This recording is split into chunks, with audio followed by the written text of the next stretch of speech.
Hi, I'm 2021 Why Not Cam Awards winner Chelsea Poe. I'm here to tell you about my cam studio, Treasure Cams. Treasure Cams is a performer-led webcam studio owned by queer porn star Bella Vendetta.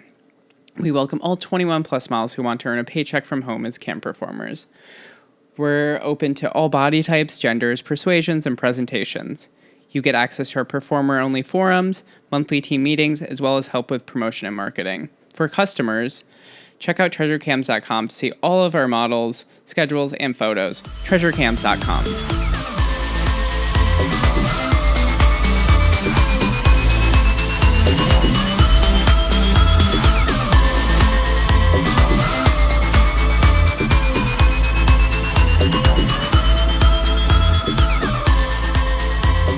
Hello, everyone. Welcome to the Performers Pod. I'm Chelsea Poe. Today, I'm here with iconic femdom goddess Starla. Welcome to the podcast. Thank you for having me. This is awesome. I'm so excited to talk to you. You're like you're like my favorite dom in porn. Like the stuff you did for Wasteland is so amazing. So I'm a little starstruck right now, but thank you. That's so flattering. It's so flattering. Yeah. So you're in Montreal, right? Yes. Yeah. So are you from Montreal? Did you get started in the porn scene there? Because I've interviewed, I think now you're the third person this season from Montreal, and it seems like there's really a porn scene that exists there. Yeah, there's a nice little pocket of performers here. I know more about like when I started doing sex work here, there was a lot more going on. And with the pandemic and everything, I don't know where people are hiding away. Mm-hmm. Like I know there's a lot of people blossoming on OnlyFans, but I don't know where they are. I don't know where they hang out. But yeah, I'm originally I was born in Saskatchewan. Oh, okay. Rosetown, Saskatchewan. And shout out Saskatchewan. And well, I was born in Saskatoon, but lived in Rosetown, lived in Saskatoon, lived in Stettler. I'm just gonna drop these like small towns because that's where I came from, you know. I'm Stettler, from Michigan, Alberta. so I know a lot of small towns in Canada because of that. So I'm really enjoying this. So please shout out all the central Canadian towns you need to. But I grew up in Calgary, like that. I consider that my hometown. And I went to art school there. I got a degree and like I did performance art. And like in my 20s, my early 20s, it was just like a normal thing to be naked in front of an audience, and you got like a lot of street cred from just like being crazy and naked. And it was a time where like you had to get your film developed. Like if you wanted to take pictures, you had to, you know, it wasn't, this is before smartphones, you know, so old school. Like I had a landline, like we had the internet, but I remember like I was in college and I was like, Google? What's a Google? What is that? He's Googling what it like, you know, yeah, I totally get you. I mean, it's so weird just to think that like so much of our lives, the internet just wasn't a thing. That it was just this like secondary thing in the background that we didn't really utilize all the time. And I think like there's been a lot of like, this was a grace period for me really to like discover myself, because you know, I'm sober now, but I used to drink a lot in art school and just like a lot of drunken karaoke. And like, I'm just so blessed that it wasn't all over TikTok, you know, that my peers weren't documenting like all of this like debauchery. But it was a lot of fun. Like I hung out with a lot of painters, like abstract painters and stuff. And it was just so romantic to throw paint around, and we thought we were all geniuses, you know, so being a performance I feel like that's artist, usually how it goes. yeah, like we were all trying to out genius each other, but really it was just like who could get the drunkest. And like, is this in Calgary? Yeah. Wow. That's so cool. I had no idea. I just have almost a like cowboy stereotype of Calgary. Well, and that was in the background. So I grew up with the Calgary Stampede with all that tourism. And yeah, that redneckish, like people like whatever it is what it is. But so you had a lot of corporate guys working for oil companies, and when Mm-hmm. Stampede would roll around, you could wear blue jeans and cowboy wear on Fridays, and the office would take you out for beers, and this was like you had it made, if you could For, wear blue jeans for on Friday. people, yeah, for people who are listening to this podcast who are not aware, like Calgary, like it's like the Texas of Canada, basically. It's it's different. It's very different It's than what I very think most different. people in the United States think of Canada, because they think of like Ontario or like BC. It's just like so drastically different. Yeah, and drastically different than British Columbia, because Hmm. British Columbia entire like Calgary, it's like a whole bunch of little countries like back to back, and so British Columbia has its own identity, and then but Calgary is like, and the economy, it's from oil, so Hmm. it's there's it's a good economy, like money, like there was money there, and Hmm. we had our boom and everything. But so I grew up like being a beer tub girl was a thing, Hmm. and I'm not going to get into specifics about like all the bars that I used to hang out, because Oh, you can if you want. it's too I cringe. Okay, well, anyway, so like there's a bar called Cowboys, um and you could be a beer tub girl and make a lot of money, and like this was, yeah, you had it made if you could, because I don't know if Cowboys would buy you a boob job or whatever, but all you like, you stand in front of a tub of like beer with all the ice and everything and dance to techno music, and you oh, could okay. like, I'm and I'm unaware of this, yeah, honestly. so being a beer tub girl in Calgary was a thing, and there weren't a lot of strip clubs, but anyway, so the sex industry, it was like pretty sparse and like conservative, because Hmm. it's a polite conservative city, but during Stampede, that's when everything would be let loose, and cowboys would be raking it in or whatever.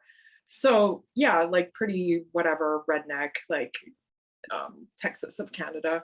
um but yeah, so the artists, yeah, we were amongst all these cowboys, but we like Johnny Cash. Oh yeah, yeah. So at the pubs it Alt would be, country, yeah. yeah, like old country.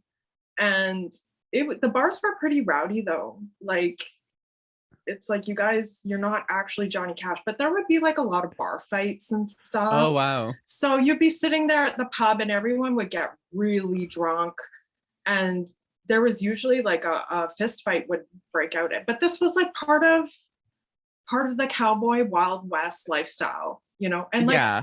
just so weird, because none of us could ride a horse. Like none of us were actually cowboys, but there was that was just sort of lingering in the psyche of the But you city. can wear the hat, you can have Yeah, the whole wardrobe and not have it be like, oh, why is that person dressed as a cowboy? yeah, yeah. And if you listen to Johnny Cash, like you're a badass. So Yeah. anyway, so I went to art school there and learned to get naked for an audience, and like doing performance art. Um, and I didn't do stripping. I didn't do burlesque or anything. But what happened was like I met Randy, who's like real name, of course, I won't reveal, but I Hmm. met Randy at art school, and we were both performance artists, and we ended up doing, like, I had never done a porn before. Hmm. Um, and we shot like this little video. Annie Sprinkles had her yellow Yeah. wedding there in Calgary. Oh, And really? so yeah, so we debuted the porn that we made. And I'm not gonna get into it too much because I don't know. I don't even have a copy of it. So I don't even know where it's floating around out there somewhere. But anyway, because I'm still like, all this stuff, you still get held to it. Like I still run into people who've seen this video like all these years later. Hmm. Because this was like 2006 or something. And we debuted that porn, and it was well received, and it was like really comical. And um so I think stepping into porn, it was on that footing in the Hmm. name of performance art. So um so I felt comfortable, I felt safe, and yeah, it was for like iconic. Annie Sprinkles is Yeah, iconic, you know? completely. Yeah. So and then after that I thought, well, okay, now what do I do? Like I've been in a porn now, like I feel different. Like um where do well, like how do I pursue something? Or I don't know, I just felt different. Yeah, I where it don't was like I did this thing. It's kind of a delineation from I used to like be in a bunch of bands and do like performance art stuff, but when you're actually doing porn, it's a different thing, you know? yeah, it was like crossing a different veil or something like that. And then Randy had mentioned webcamming, and I was like, well, I'm not what? He's like, yeah, my ex-girlfriend does webcamming. I'm like, what do you have to do? I'm not gonna do that. Like it seems so sketchy to me. For And sure. like I definitely really had those feelings before too. like and there weren't that many, well, compared to now, there weren't that many cam companies. Hmm. Um, and even accessing porn on the internet, like there were no free tube sites. So you had to kind of like hunt and peck for where to find videos and stuff. So like that little porn world, it wasn't as massive For as it sure. is now. But yeah, I did like my research and found websites I liked. And I think like I really got into, I applied to be like a suicide girl and got rejected and stuff like that. So I was just sort of like searching for myself Yeah. in that realm. Um There's a lot of stories on this podcast of people being like, I got rejected by suicide girls. Then I started my own company, basically. Or, oh, then I found this company to be a part of. So that's, I think, a pretty common trend. it's good to be a reject. Yeah. Yeah, and then so I started webcamming, and I ended up working at a local dungeon. And Hmm. like I didn't, In Calgary still? yeah, and I didn't know what I was getting into, but um I felt comfortable. Like I had a session with the manager, and he's like, maybe you could be a professional sub. And I didn't even know what that was. And I let him strap me into like his spanking bench and cane me. And like I wasn't scared.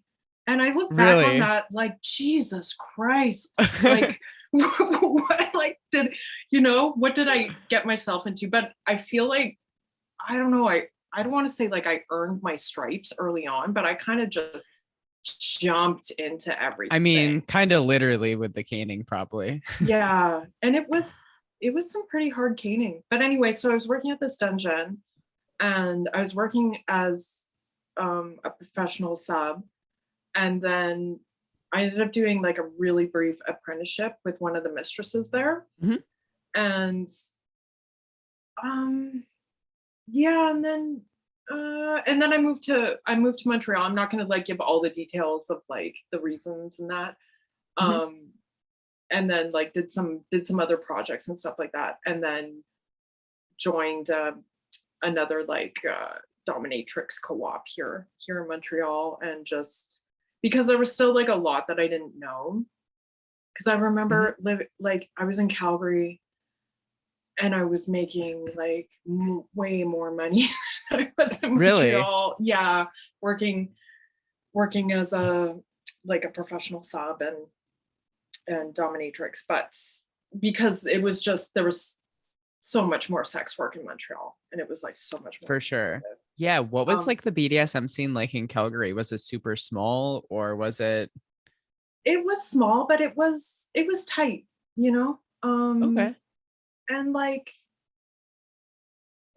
there was always kind of one like good gay bar, Okay. that you could go to, and you felt like you were amongst your people. But yeah, with things being smaller, um it's like a small town or something. You do one thing and everybody hears about it or whatever. Yeah, definitely. So but there was enough going on that I I was discovering myself there, and Mhm. um and like I really identified with being queer, Yeah. and that was just um yeah, the queer community. And it was much smaller and like less well known than, of course, like um how the community is today. But Yeah, I just feel my view of Montreal is just it's so much more of a creative city almost, where there's really a real scene there already, where I feel like Calgary in my mind is just like more smaller and just is that pretty true? Did you notice a very big difference going to Montreal? yeah, absolutely. Like, but Montreal, its personality, it was very much like a club and bar city. Like, Mm. and you go to Montreal to like get drunk on the weekend and run away from your problems. Like a lot of people come here from other cities and stuff. So like a very healthy club scene, um, party city.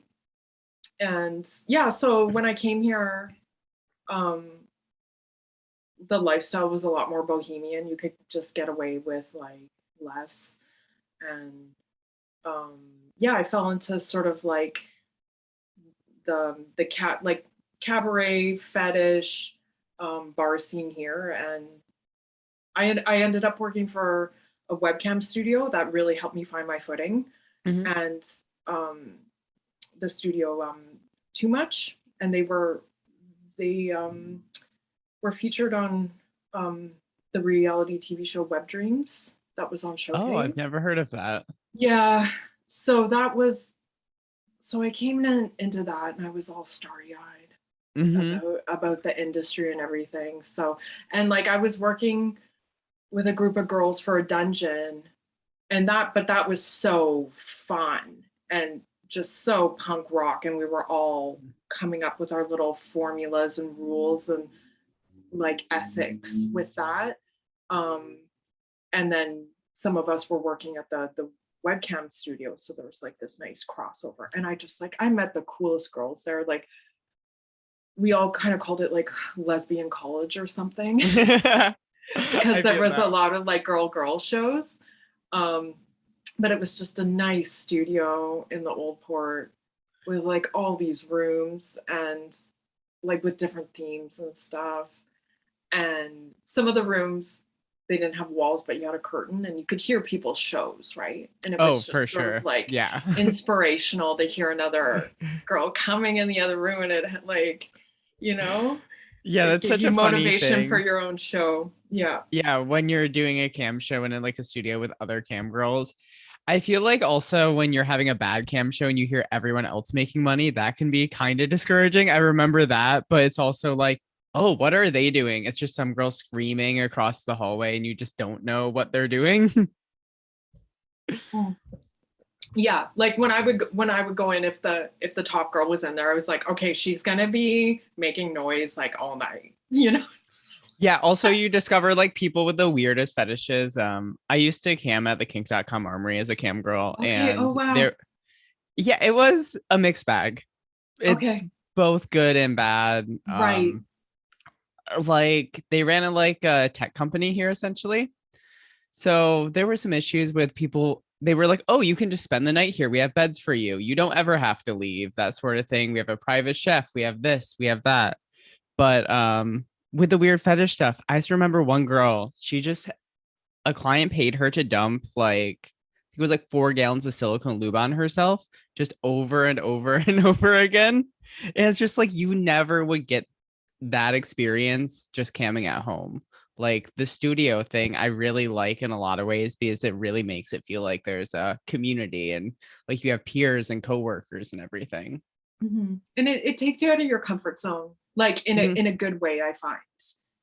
Yeah. And that's like that's one thing about being on set too, like a porn set, like that isn't your home. And it just Hmm. puts you in this zone where you're like, okay, your adrenaline's like just really up and you're like, let's go, like For sure. let's put on a show kind of thing, right?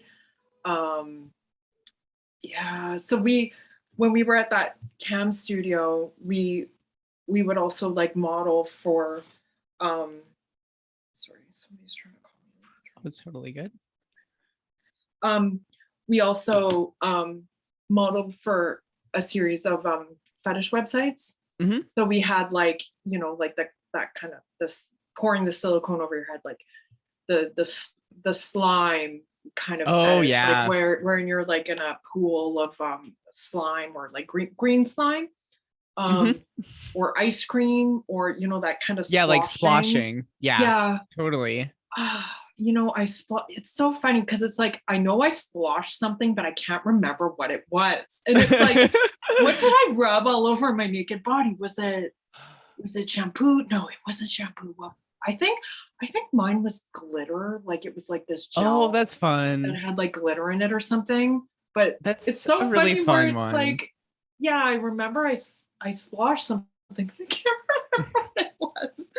Um, and then like I did balloon fetish, which, Yeah, lunar stuff. yeah, yeah. So it was just this.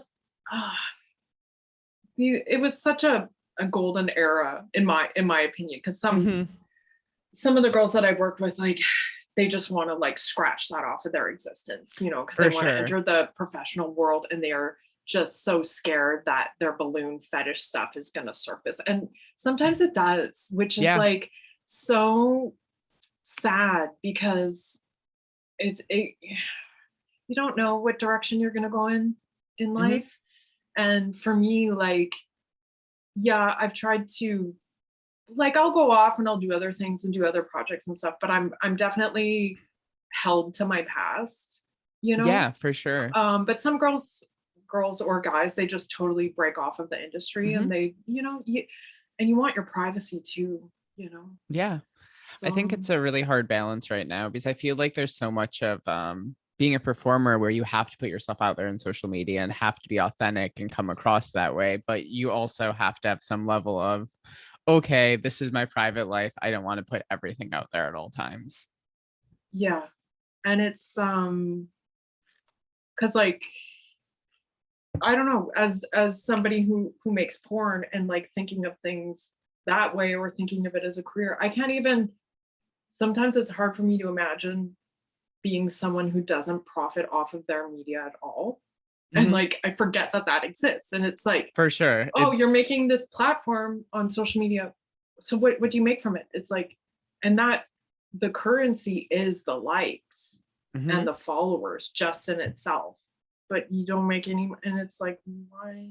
You do it for the glory, for the likes. And so Yeah, I right. came from a place where it's like I didn't grow up doing things for likes, you know, and so I find that just so bewildering. Yeah, I But feel it's like so that's real. I think that's like the difference with just the whole artist and performer mindset. Because for me, it's been since I've been 15, I've been either in bands or making film or making porn, where it's, if I'm putting stuff out into the world, it's with that in mind, and I feel like for so many people, they don't really have that. I think that's just kind of like the differentiation maybe with artists. Yeah. Um, it I'm just, we don't know what the next direction is, right? But it like For sure. I try to imagine Mm. like where we're going from here. And I don't know, I myself, like I really liked, I call them my Tumblr days, you know, Tumblr, where yeah, it's it, like you would it just was the have all these best. photos and you would just drop it, you know, you would just drop all your photos, and it wasn't this constant live feed of what you're doing with your life. And so you would go live your real life and then have the photo evidence of everything. But it felt like a lot more free. Yeah, And also I just feel like you could give more context to what you were doing. And I feel yeah. like now it's just so limited where I feel like Twitter is a lot more transactional, where it's like I'm Mhm. posting stuff so people can buy it. Where with Tumblr, I felt like there was very much a community and like a movement around porn. Mhm, mhm. Yeah. So I don't know. I just reminisce about Tumblr, and I hope like something Tumblr like will roll around again. But I feel like that's probably not going to be the direction of things. But Yeah, I certainly hope so. I think that was just such a magical era of porn. Like 2010 to maybe like 2015 or whenever it was sold. Like I just felt like there was so much stuff that you could really discover so many new porn artists just on Tumblr. It felt Mhm, like there's just so many people making stuff kind of all around the world. mhm. Yeah, wholesome. I feel like, yeah, there's just Yeah. like a wholesomeness to everything and just experimental and things now. It feels so commercial. Hmm. Um, but I mean, like for me, it was a big shift for me. like j- like being on TikTok because I was just like, okay, you know what? I'm so scared of TikTok, like, and I should just discover it. So like now at least I'm giving it a shot, but Oh, um you're on TikTok? yeah, Wow, that's great. yeah, I um just to know what's going on, because I I'm just want to I'm be part of the conversation of the media still. I'm not on TikTok. I feel like I've missed too much of it already and I'm too late to go now. Yeah, I don't know, but it's just really it's a portal all Hmm. on its own, right? And I probably spend way too much time on there now, but at least I'm not afraid of TikTok. Because it was just like this thing that was just so so scattered and fragmented Hmm. and filtered and just felt just so commercial. But so anyway, I'm working on myself. um I'm discovering TikTok. I'm trying to um realize like things that I'm afraid of and try to study it, or that kind of know your enemy kind of thing. So That's so real. study your enemy. So that's what I'm doing. Yeah, I think that's a really good thing. I think I'm definitely slacking on the whole TikTok thing. I feel like well my partner's in tech, so I feel like I feel so behind about so many things where I just discovered like Instagram stories recently where I'm like, wow, all these people are posting all this stuff and I had no idea. So I feel like I need to catch up a little bit, but I think that's great that you're doing that because I feel like all this stuff is eventually going to move in that direction. It's just going to be whatever the new app is. Yeah, yeah. It's just so it's all so fast and just so bewildering. Um, but yeah, so with that, I felt so overwhelmed, like with the pandemic, because I took a break from like a lot of lifestyle stuff, a lot of fetish stuff, Hmm. 2017, and I went back to school for 3 years, and then the Wow. pandemic happened, and I wasn't really shooting. It was pretty strict here in Quebec, and like Hmm. we had a lot of lockdowns and everything, and it was just all really sad. Because like a lot of dungeons shut down and bars, Yeah. that really supported the community, and we didn't have Montreal Fetish Weekend and stuff like that. So the city was like really starving, and a lot of businesses went under and everything. And yeah, I just didn't have access to models or to dungeon spaces, and I just Hmm. felt like I'm just not going to shoot out of my apartment. Like it just everything just feels so devastating and jarring. Like I'm not gonna, you know, if it's just not the right time, I'm gonna take a break, you Yeah. know. But now like I'm trying to springboard back into doing what I used to do, and that consistency, and um because my stuff was always like very amateur and kind of funky and DIY, and I'm still like that. Like I didn't buy a house from OnlyFans, like I Yeah. didn't I didn't hit a gold rush with that. And like I look to the left and right, and there's so many girls just raking it in, and I just it didn't happen that way for me, and when I was just discovering latex and full cat suits, it was like 10 years ago. Hmm. So it's just not the same discovery for me now. So I'm just like not gonna uh, I want what I do to be authentic, and I Hmm. don't want to just parade around in latex and that's the end of it. Like I want to discover the next thing, Yeah. because a lot of stuff that's happening now, I feel like I did that already, and I've been doing that Hmm. for a while, like underground or whatever.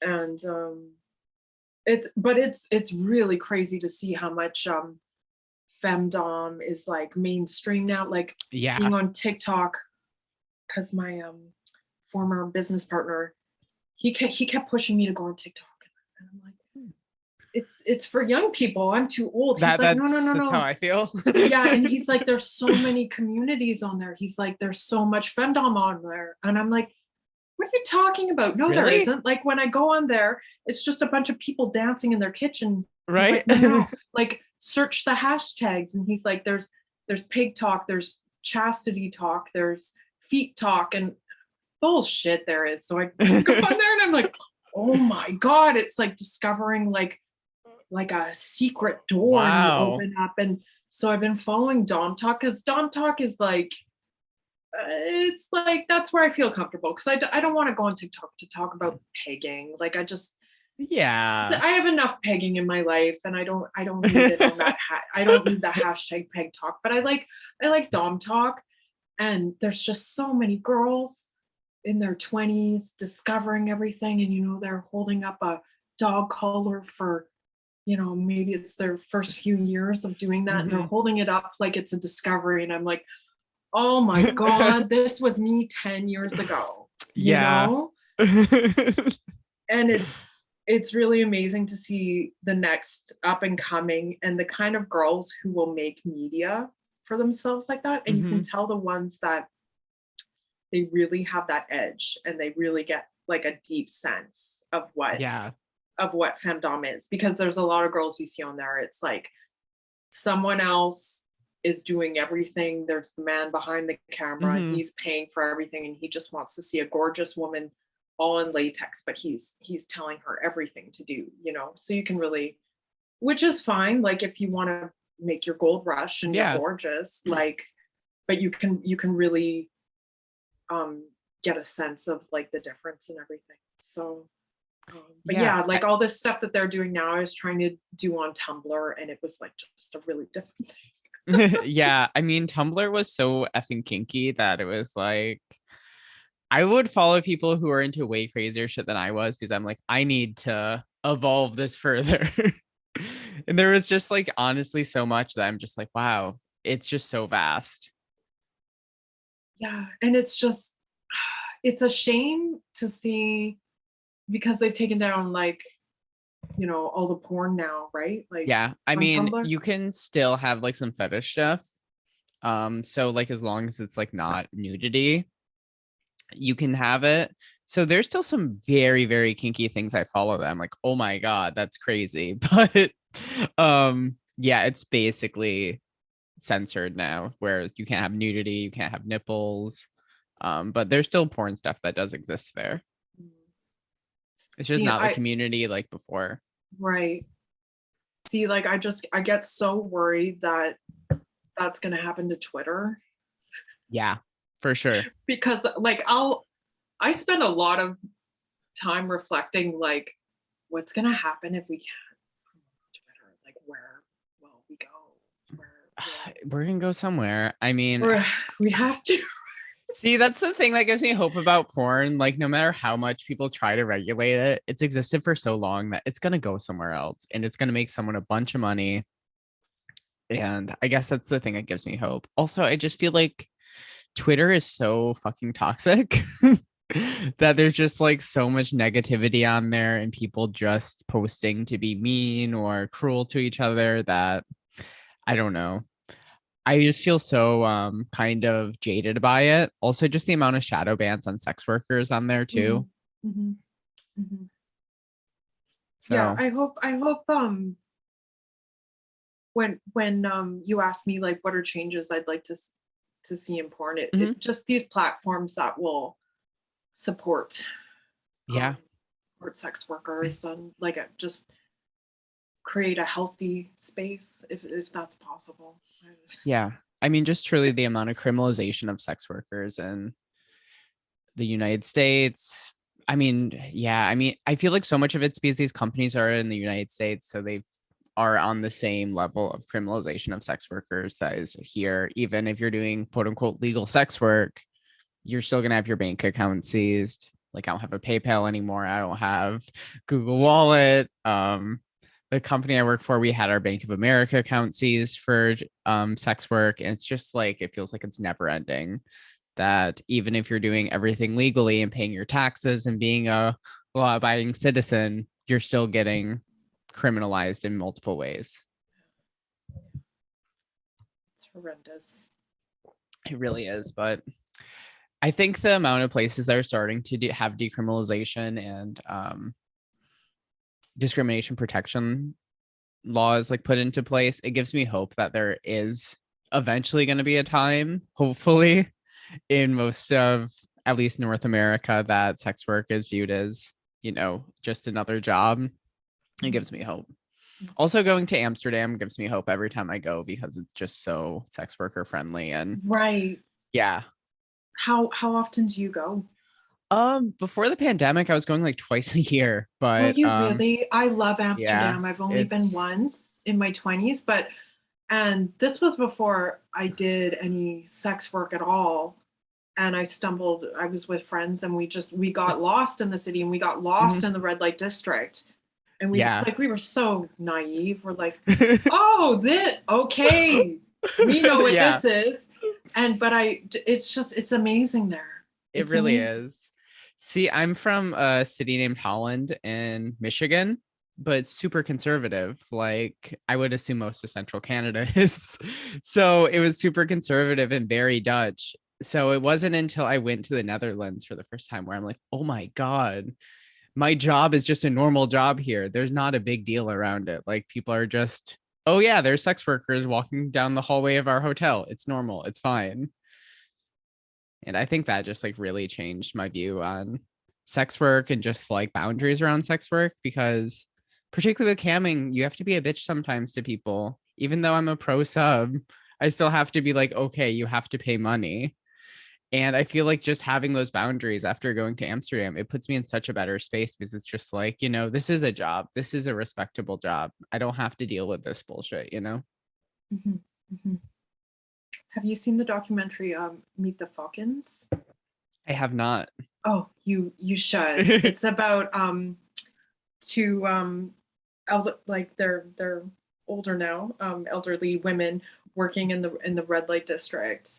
Um and they've retired now, but it's such a I'll send you a link. Yeah, Um I would love to but see it's that. That just sounds amazing. because like I've over the years I've been inspired by Amsterdam. Mhm. And then just recently, oh, you know what book did I read? I read the book Thriving in Sex Work. Oh And yeah. she mentions Lola mentions aging in sex work.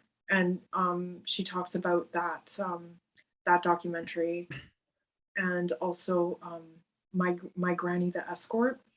Um which because getting it's a long journey to be Yeah. in sex work and porn and For being sure. documented. And if you want a long running career doing that, you psychologically just have to prepare yourself for like how your body's going to change and how it's Yeah. going to be um, documented going through all these changes and the vulnerability of thinking that you devalue because you're getting older.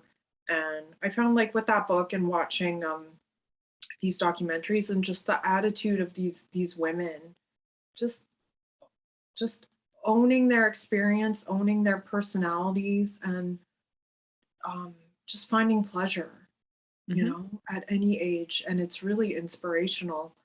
Um, so I think, yeah, and like just not letting go of what a celebration sex work can be because it can Hmm. just, I find like just the judgment and the comments throughout the years, it can really like start to wear you down kind of Yeah. thing. And I find like personally, because I've been doing this, it's been over a decade, like um, getting closer to two at this point. And there's just some, and also that book, Thriving in Sex Work, Hmm. she talks about um choosing your clients more. Hmm. And I'm finding, just because I've been seeing clients for maybe over a decade, doesn't mean I have to continue. If I don't feel like the Yeah. relationship is just like evolving in a good way, to just fire them. Yeah, for sure. Yeah, so I'm finding, I'm taking a bit of a financial hit by breaking off some of my clients, but I find like my headspace is cleaner, which is Hmm. where I want to be, like coming out of a pandemic. So um, Yeah, I feel like the pandemic, especially with sex work, I mean, I've been in for about a decade and it's the longest I took time off. I didn't shoot for over a year. And I feel like for so many of us, it was really just like recalibrating, like, okay, what am I getting out of this? What do I enjoy out of this? Why am I really doing this?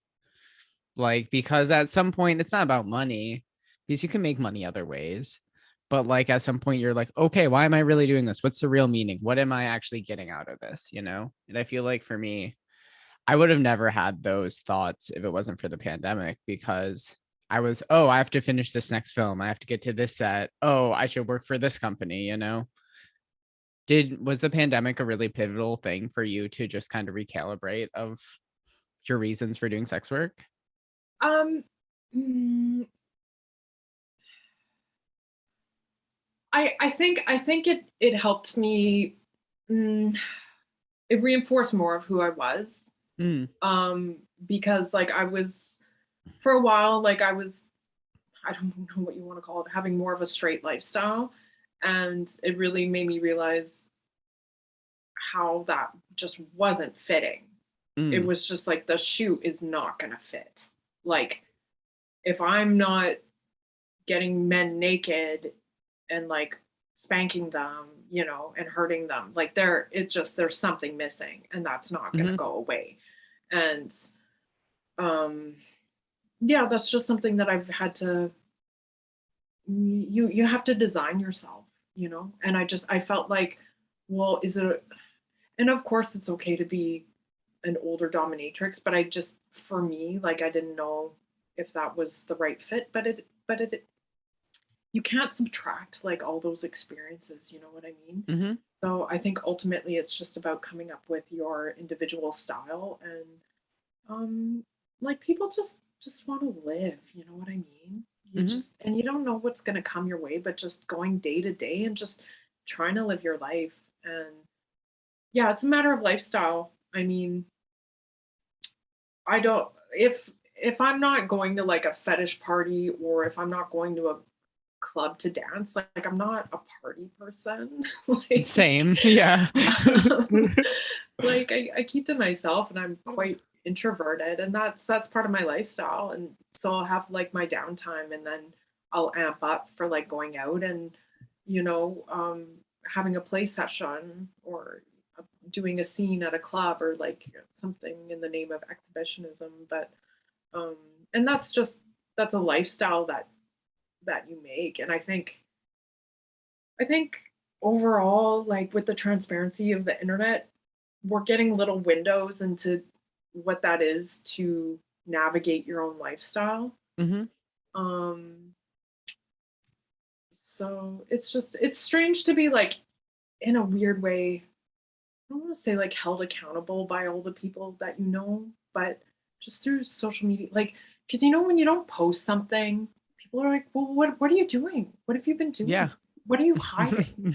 you know and it's Yeah. so weird. It's like, why am I held accountable with my lifestyle to like just everyone I'm friends with on social media or whatever? But it just is that way. It's like, we want to keep up with the Joneses, or just always like peer over our neighbors like picket fence, like what are you up to? Yeah. And it's so weird. But I think like people just, they want to explore different lifestyle, and they want to know what's out there, and just like get different ideas. And um yeah, no one wants to feel like they're missing out either. Yeah, I feel like there's FOMO. definitely. Yeah, I think there's a lot of that, especially I think being a sex worker or being any sort of performer. Once you start putting yourself out into the world, I feel like there's almost this entitlement to be like, okay, what are you working on now? What are you doing? Why aren't you making content right now? Mhm. Where even if it's not even a pressure, I feel like for them to be like, you always need to be making something, but at least always keeping tabs on you almost in a way. Yeah, I think, and that can be I don't want to say dangerous place for a content maker, but it's like when you have a certain, I guess you want to call it celebrity or whatever, thinking Mhm. that you always owe your fans, which Yeah. you don't, because you will just burn out. You Mhm. and like um but that's what it is to be on Twitter, you know, but it's the beauty of that, like if you're making self-made content, is you can take a break, you can just like go behind the curtain, you know, and do your Mhm. own thing. And um so I think as content makers, like anybody that makes media, you have to own your privacy and like defend your health, Yeah. defend your physical health, defend your mental health always. um Yeah. Because no one else is going to like. nobody else is going to, and like people are always going to pick at you for this or this or this, like, and because like some of the messages I got like in the pandemic, it's like, okay, it's a global pandemic, and I had people be like, why aren't you shooting, why aren't you making it's like you can't touch You people, can't come right now. on. So it just was so bizarre, like how people like I feel like the only other people that deal with this level of kind of entitlement to our bodies are athletes, where it's like, well, why didn't you do this? Why aren't you doing this? And it's just like we're also people behind this. Like, no one, you really have to take your own mental and physical health into account because the rest of the world's not doing that. They're just like, oh, why aren't you performing in this movie or for this company anymore? And it feels like it's almost this never ending thing it's that. it's never ending. So it's like I've never been good at like ignoring things, like Mhm. pretending like, oh, that comment doesn't exist. Like they don't exist because I know it exists. But I think like the longer I do this, the more I have to realize, okay, like it's good to ignore things sometimes. Yeah, you Like honestly there's need an to. art form to ignoring, because it's just this buzzing, you know, that's not, it's not going to go away. It's going to sit Mhm. there buzzing like, why aren't you doing this? Make more content, like wear this, lose weight, blah, blah, you know, and it, um, so it's just something you just have to gain your focus and own yourself and try to make calculated decisions, like the best decisions. Um, because it's unhealthy. And it's like when you're naked Yeah. for the world, it's like, and you've never done that, you don't know what it feels like. You Yeah. know, some days, like my worst days, I wake up and I feel like I have so much to answer to, and it feels like ants crawling all over your body, you Mm. know, just like being eaten alive or something, you know? And so some like I wouldn't call them meltdowns. Like I don't know, but I have bad days, you know, where the Yeah. reality of it just like really gets to you, and the exposure of the internet, or like Yeah, how just many like views general you actually, anxiety coming at you. yeah. And it just sometimes it just like falls on me, and it's like, okay, if I'm having a bad day, I'm having a bad day, and I'll curl up and watch you know, something on Netflix and eat Mhm. carbs, you know, and just like take time for myself. Yeah. um yeah, but I mean, and but that's something that that exposure, it's to anyone like who puts himself out there and gets caught up with self-made media, um even though they're not naked or important, you know, they're putting themselves out there too in the same way.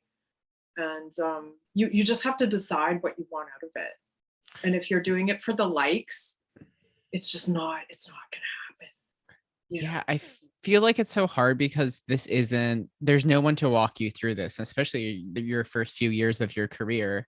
You deal with all this stuff immediately if your career starts going well, and it's just so hard to handle. Like, I never had anxiety attack in my life until like about 2 years into porn working at the armory, actually, because it was all around you. And there's this pressure to be like, oh, well, you moved here for this. Why aren't you working at this site right now? Or, oh, this person who started the same time as you is at this position. Or, just kind of that whole um almost centralization of porn was kind of a bad thing because there was so much competition within the company and egos would happen and kind of all of that. So I think it would be really nice if there was more education on, I just think of how to handle all of that in porn, because most of these girls aren't prepared for that. They're coming out to California, or Vegas now, at 20 years old with really not that much experience on how to deal with mental health stuff, how to deal with physical health stuff, and just kind of dealing with all the ups and downs of your first 2 years in this industry. Yeah, like I had a conversation with someone the other day, and like she subs, and she doesn't do it professionally, but um like she's experimenting with BDSM, and Mm-hmm. it sounds like she plays pretty hard, but we were talking about boundaries, and she was saying, yeah, but you don't always know what your boundaries are. So when you're starting out in Yeah. your 20s and somebody's like, can I do needle play on you? And you're thinking, well, I got like a few piercings, whatever.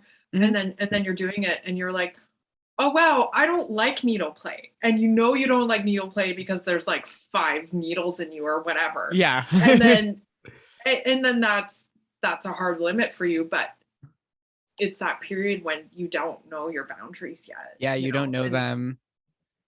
so it's scary.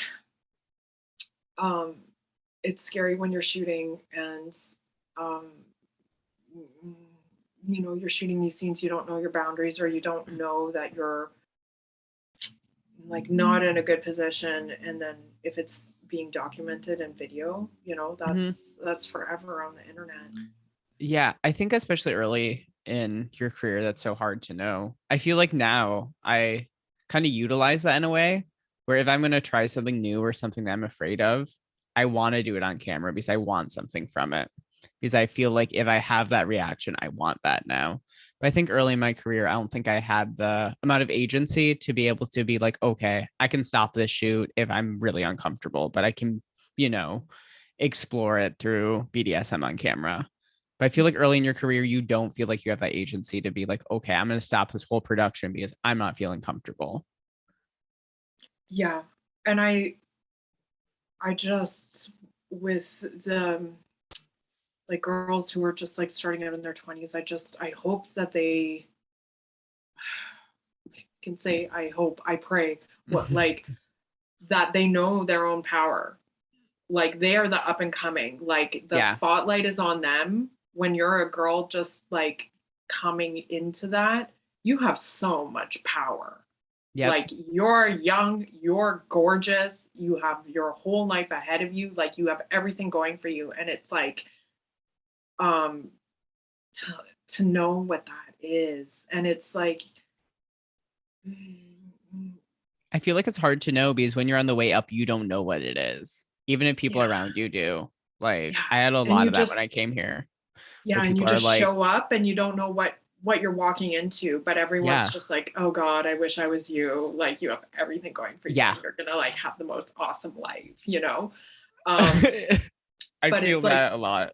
yeah, but it's like it's the way that things are and capitalism is. It's so toxic because everything is geared to like make younger people insecure so that you'll buy shit and like just be malleable. So I hope young people young people in general, like outside of porn but in porn too, understand how much power they have. And I'm sure Hmm. like a lot of young people like have an intuition for that, or they have an intuition that being taken advantage of, or that something isn't in their best interest. But yeah, I want the youth to, and the youth will inherit the earth, but I just feel like it's so hard, especially when you're new. Like, you go from being no one to being the star so fast, or you can, where like when I came out here, people are like, oh, you're gonna blow up and all this stuff. And I'm like looking around me like, who are you talking to? Because, I was living on a college campus in Michigan. You don't think, oh, I'm gonna move to California, it's all gonna work out, because you see all the girls around you, they're in porn for a year, 6 months, and then they leave. And there's just so much of that. I feel like I wish there was a way to actually talk to these girls and be like, okay, this is what your career is going to be. This is what you can expect. But I feel like in this industry, there's really no way to know. And you might just get thrown into this whole thing that's way too big for you at times and not really fully understand what it is. yeah, and I think for a lot of people, it's, what do you want to say, like a notch on the headboard, like 6 months out of your life. And it's like, oh, I did that when I was in college, but now, Yeah. I've settled down. I met the man of my dreams, and we got the house, and, the nuclear family or whatever. Cause that, like for a lot of people, that's what happens. And it's like, it's just part of the life experience. So like, and if you're making money and it helps get you through college, like why not, so not every, like, there's just so many different directions, Yeah. and you never know how it's going to turn out. And like for me, I didn't buy a house. I didn't hit like any gold rush, but for me, because when I'm just watching serial killer documentaries on Netflix, I just feel like just a regular person, like a, with no whatever femdom celebrity. I'm just me, eating carbs, watching serial killers. And then, it's like when I go out into the world and like, oh yeah, I did all this shit and there was a camera and I guess people were watching and like, oh, did you see that? Did you notice? And like, I have close friends where they're like, if I do a show, they'll be like, well, nobody's gonna Google you. And I'm like, no, you don't understand. Like, people do fucking Google me. Like, it's sort of like, don't flatter yourself. No one's gonna Google you. Like, girl, they do. Like, and like, I don't financially gain anything from it, right? But I, like, even locally, I'll see someone as a client, and then like even the other day, someone had my number and he called me up. He's like, oh, I saw you started a YouTube channel and I listened to it and this and that. And I'm like, okay, well, I started that January and you saw that. How did you find that? Or there's like some guys where they do their research, and I'm like, how the fuck do you know that? Or like, so it's weird. So sometimes I get startled. But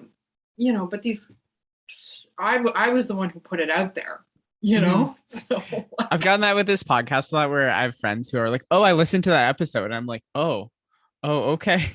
Like, it takes you back for sure, because when you're making so much content, you're just putting stuff into the universe and you forget there's actually people consuming it and listening to all of it and being like, oh, I'm actually really getting entertainment out of this or value out of it. Yeah. And it's hard to know. You just, while you're doing it, while you're making something for exposure, you just don't know what the exposure is going to be, And like for me, whenever I was making porn, I had it in mind that I was making it for my friends, or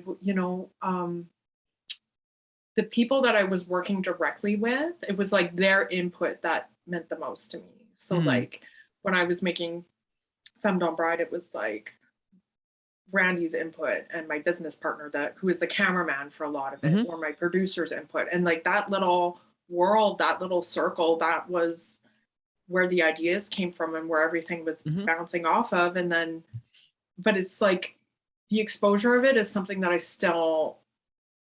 I don't get it. you know, and I don't understand. Like when I think of making video and putting it out there, I just think of it as like taking a rock and just throwing it in the ocean. And it's Yeah, just like, well, I don't know. The ocean's big. Like, I don't know what's gonna happen. Like, I don't know how things distribute, you know? for sure. But it's when things come back and you meet people and you have these conversations, or you, like I would go to Montreal Fetish Weekend and I'd have there's this guy who's like wearing a lot of latex and he recognized me and he's from Toronto and like I'm such a big fan and I'm like holy shit, okay. He really knows who I am. And I was with my ex-boyfriend and my ex-boyfriend was like, okay, wow, like you have fans, you know, and some of these Hmm. people they're like he's like a fanboy and you know he's like a girl who sees the Beatles or something, you know, Yeah. just like really excited. And I still like for me, um I'm just so like detached from the whole thing. So you just play the part, you know what I mean? But you Yeah, never it's very feel strange. it's so weird, but it's great, you know, Yeah, like it's a if you great thing. yeah, but it's just like still and yeah, like I don't know, it's such a hard thing to describe too because I'll feel like me. And then when I put on the boots and I put on like the whole PVC outfit, Hmm. and when I get into that mindset of like conquer, you know, Yeah. conquer the man, um, I I am that, you know. Hmm. If I command something, it's just like I'm not fucking around. Like you better listen to me, Yeah, you know, like I'm a fan. I'm aware of the videos. so yeah, so when I play that game it's like my fucking rules, like there's no mistake, like I'm the boss, like um and like yeah, the beast gets unleashed, but I don't really know where that comes from. Like I think maybe just from being an alt chick growing up in Calgary, and you gotta kind of when you're dealing with jocks or cowboys walking down the Hmm. street and just like you know, and you got to fend for yourself. And when you, well, in Alberta, you call them skids. Hmm. Hey, skid! You know, that's like a punk rock alt person. Hey, you skid! Like, gotta, gotta defend yourself. So I feel like a little, still a little bit like that. I haven't heard that one before. That hasn't made it down to Michigan, I guess. It's like, it's just such a derogatory thing to call somebody. It's so stupid. Anyway, so that's never left me as being called a skid. Yeah, I feel like, especially going from like a performance artist to porn, I feel like I can definitely also feel like there's that thing where you're like, okay, this is performance. I know what this is, and getting into that headspace. And especially with it being like both of us being into lifestyle BDSM as well, like I feel like you can really just tap into that mix with like the whole performance artist thing. Yeah, but it's a weird because I definitely get drunk off power sometimes, you Mhm. know, and that's something that you have to like talk yourself down and just be like, okay, that was nice while it lasted being drunk off power, but now you got to go to the grocery store and get like something to for dinner or whatever, you know. So you got to take care of your shit. So like, I don't know. It's pretty weird, but I don't know.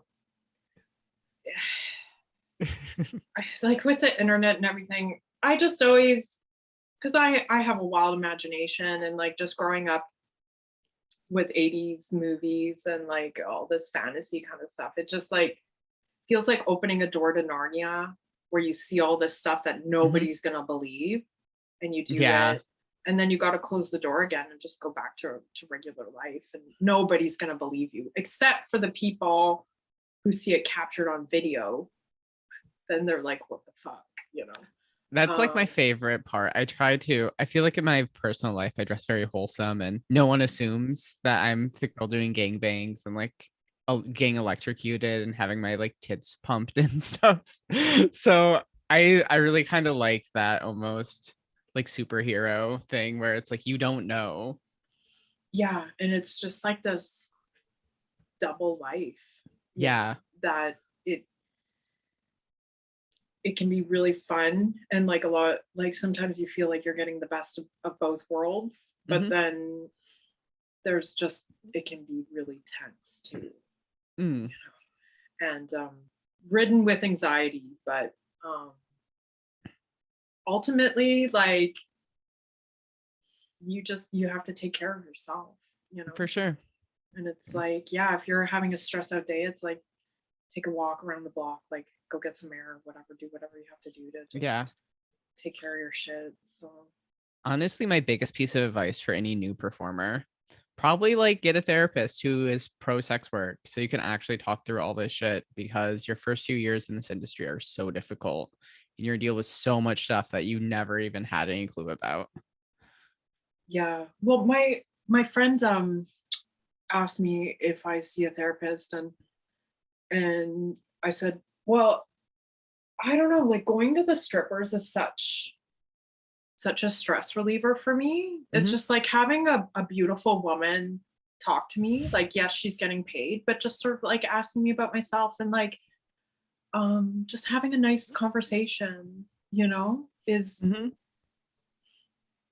and just that she seemingly cares, you know? Mm-hmm. I care about you. I'm gonna give you a contact dance. Are you okay? Like, just, I don't know, that kind of interaction is so nice. Or else I'll go and see a tarot card reader or something, just Mm-hmm. because it's like not that expensive and I can talk about my problems, and they can seem like they care for like half an hour or whatever. So Mm-hmm. um yeah, I find like when I get really bombarded with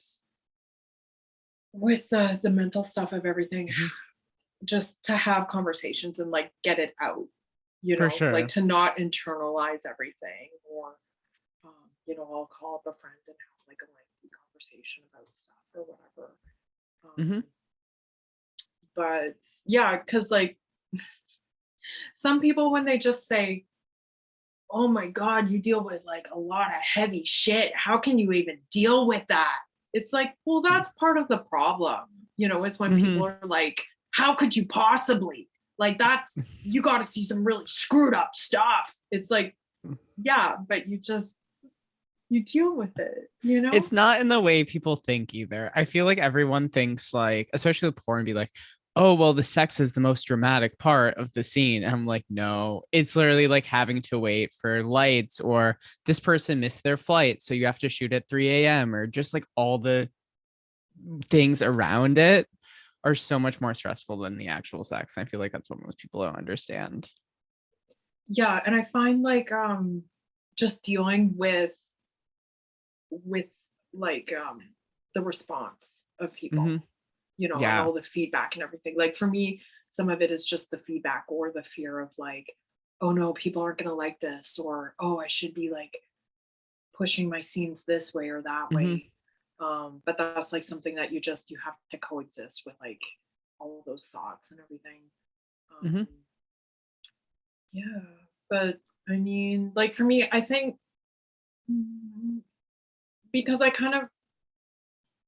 just felt like, what is my place in porn now when there's so much going on, and then I just feel like I'm just gonna keep doing the same shit. Like, it doesn't I don't have to level up. I'm just gonna No. I mean, I'm not like, trying to go fangirl here, but like you're such an amazing femdom and like your style on camera is so amazing. oh, If thank you just you. keep doing that for the next however long you want to do, the porn world will be honestly blessed for that.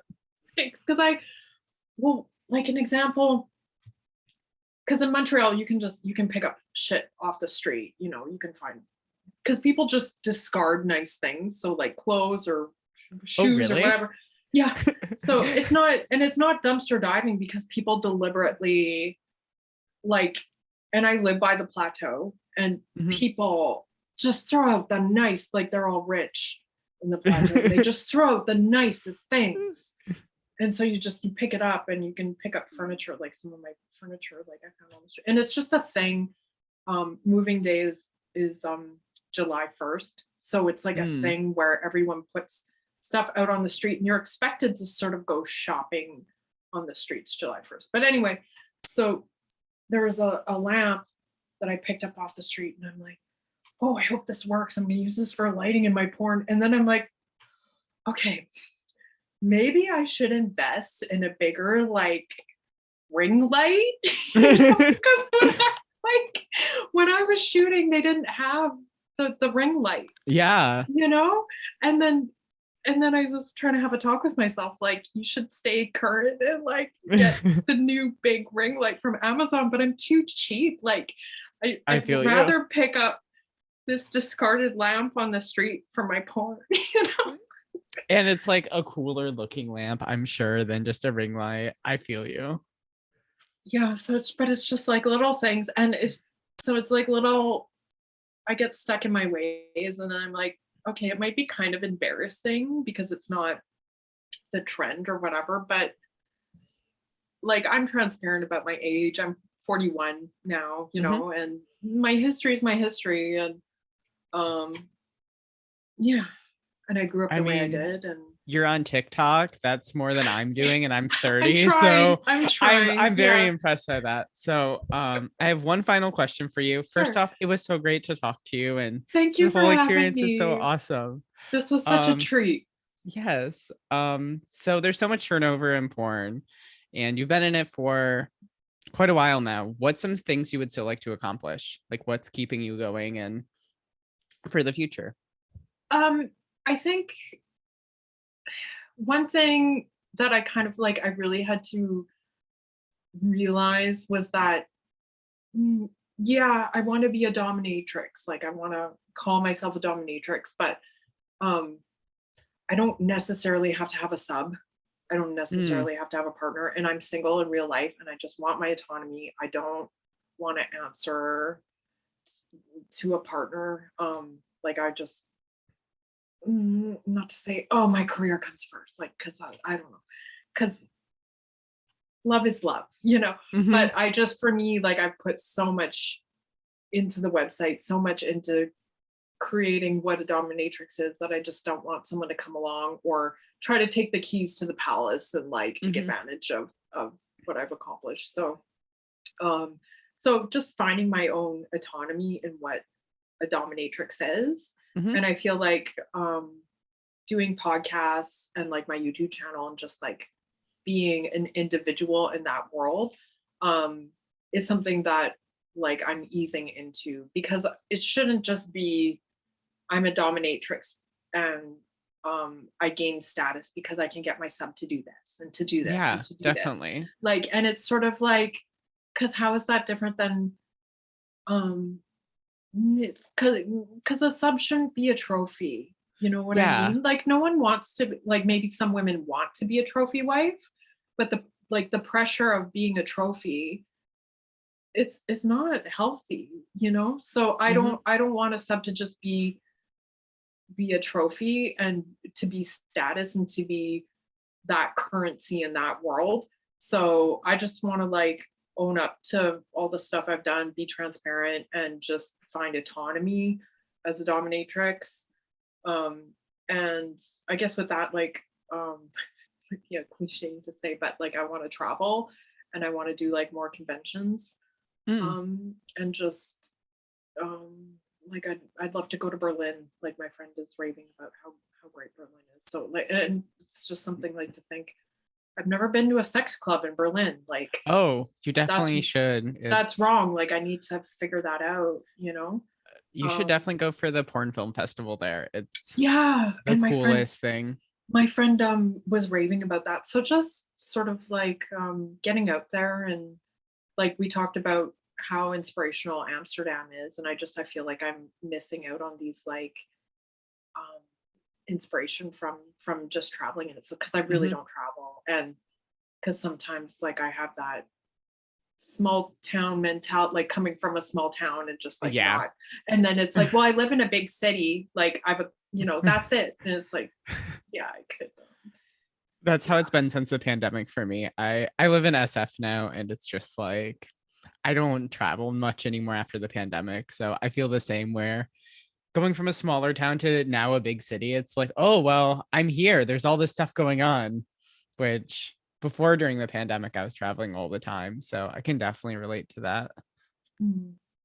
But yeah, Yeah. I think that's a really good point to leave, just that your identity as a Dom isn't defined by having a sub as a trophy. And I feel like for me, I always had this thing as a sub where I was like, okay, I'm a pro sub, all that stuff. But I was like, I need to find a Dom to fulfill all this stuff. And then when I was really like, oh, I can get all this through my work and have all these first experiences, that was like really, I think, groundbreaking for me, where you can own that identity and not have it just be tied up into one relationship. Yeah, because you just don't want to it I know that's the fantasy and everything, but you Mm-hmm, don't want to just get tied into like a toxic relationship, you know? for Like it has sure. to it just all has to make sense in reality. Like Mm-hmm, as much as I love the fantasy and it keeps me going, like reality comes first because for sure. you have like physics wins, you know, reality wins. So you Yeah. just like so yeah, it's just important to take care of your actual physical well-being and um yeah, pain should be an afterthought, you know, Mm-hmm. chasing the pain. So Well, thank you so much for coming on and chatting with me. Where can everyone find you on social media? well, I'm on Twitter as Goddess Starla, and I started a YouTube channel in January under Goddess Starla Vamp, and um, I'm on Instagram, Goddess Starla Vamp, and TikTok with the same name. So Awesome. Well, thank you so much. thank you so much for having Bye, me. everyone. Bye, everyone. Take care.